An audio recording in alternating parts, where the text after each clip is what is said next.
Chapter 23. Jonas felt more and more certain that the destination lay ahead of him, very near now in the night that was approaching. None of his senses confirmed it. He saw nothing ahead except the endless ribbon of road unfolding in twisting, narrow curves. He heard no sound ahead. Yet he felt it, felt that elsewhere was not far away. But he had little hope left that he would be able to reach it. His hope diminished farther when the sharp, cold air began to blur and thicken with swirling white. Gabriel, wrapped in his inadequate blanket, was hunched, shivering, and silent in his little seat. Jonas stopped the bike warily, lifted the child down, and realized with heartbreak how cold and weak Gabe had become. Standing in the freezing mound that was thickening around his numb feet, Jonas opened his own tunic, held Gabriel to his bare chest, and tied the torn and dirty blanket around them both. Gabriel moved feebly against him and whimpered briefly into the silence that surrounded them. Dimly, from a nearly forgotten perception as blurred as the substance itself, Jonas recalled what the whiteness was.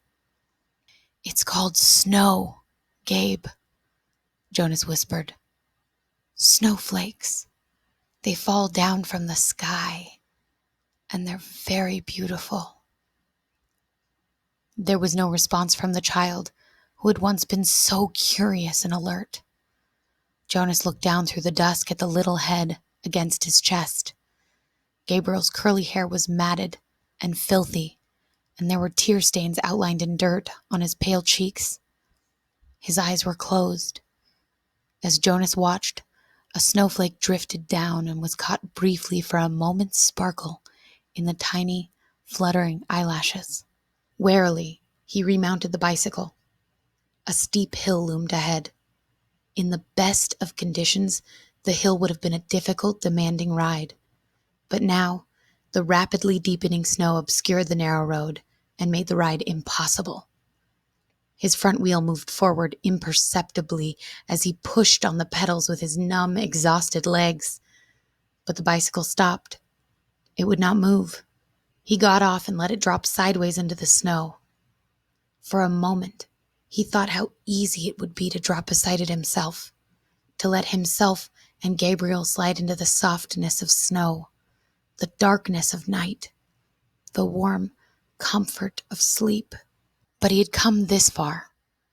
He must try to go on. The memories had fallen behind him now, escaping from his protection to return to the people of his community. Were there any left at all? Could he hold on to a last bit of warmth? Did he still have the strength to give? Could Gabriel still receive? He pressed his hands into Gabriel's back and tried to remember sunshine. For a moment, it seemed that nothing came to him, that his power was completely gone.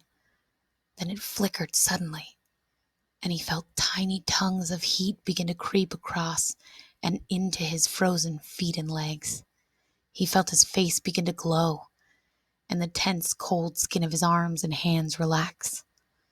For a fleeting second, he felt that he wanted to keep it for himself, to let himself bathe in sunlight, unburdened by anything or anyone else. But the moment passed and was followed by an urge, a need, a passionate yearning to share the warmth with the one person left for him to love. Aching from the effort, he forced the memory of warmth into the thin, shivering body in his arms. Gabriel stirred. For a moment, they were both bathed in warmth and renewed strength as they stood hugging each other in the blinding snow. Jonas began to walk up the hill. The memory was agonizingly brief. He had trudged no more than a few yards through the night when it was gone, and they were cold again. But his mind was alert now. Warming himself ever so briefly had shaken away the lethargy and resignation and restored his will to survive. He began to walk faster on feet that he could no longer feel. But the hill was treacherously steep. He was impeded by the snow and his own lack of strength. He didn't make it very far before he stumbled and fell forward. On his knees, unable to rise, Jonas tried a second time. His consciousness grasped at a wisp of another warm memory and tried desperately to hold it there, to enlarge it, to pass it on to Gabriel. His spirits and strength lifted with the momentary warmth, and he stood. Again, Gabriel stirred against him as he began to climb. But the memory faded, leaving him colder than before. If only there had been time to receive more warmth from the giver before he escaped. Maybe there would be more left for him now. But there was no purpose in if-onlys. His entire concentration now had to be on moving his feet, warming Gabriel and himself, and going forward. He climbed, stopped, and warmed them both briefly again, with a tiny scrap of a memory that seemed certainly to be all he had left. The top of the hill seemed so far away, and he did not know what lay beyond. But there was nothing left to do but continue. He trudged upward. As he approached the summit of the hill at last, something began to happen. He was not warmer. If anything, he felt more numb and more cold. He was not less exhausted.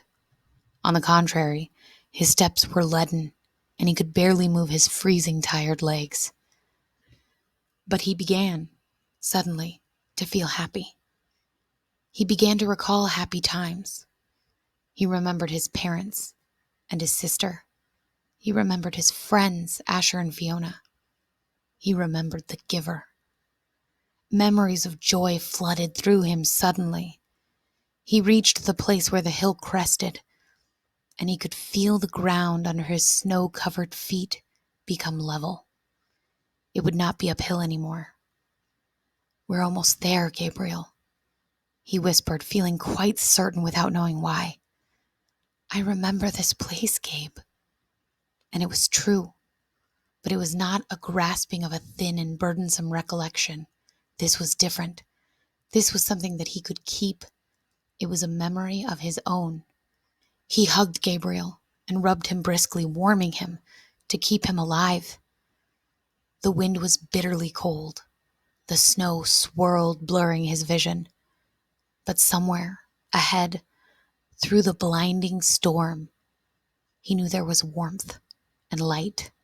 Using his final strength and a special knowledge that was deep inside him, Jonas found the sled that was waiting for them at the top of the hill.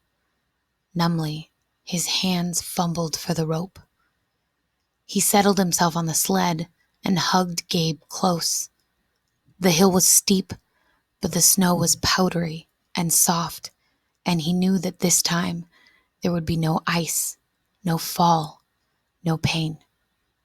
Inside his freezing body, his heart surged with hope. They started down. Jonas felt himself losing consciousness, and with his whole being willed himself to stay upright atop the sled, clutching Gabriel, keeping him safe. The runner sliced through the snow, and the wind whipped at his face as they sped in a straight line through an incision that seemed to lead to the final destination, the place that he had always felt was waiting, the elsewhere that held their future and their past. He forced his eyes open as they went downward, sliding, and all at once he could see lights, and he recognized them now. He knew they were shining through the windows of rooms, that they were the red, blue, and yellow lights that twinkled from trees in places where families created and kept memories, where they celebrated love. Downward, faster and faster. Suddenly he was aware with certainty and joy that below, ahead, they were waiting for him. That they were waiting too for the baby. For the first time, he heard something he knew to be music. He heard people singing. Behind him, across vast distances of space and time, from the place he had left, he thought he heard music too. But perhaps it was only an echo.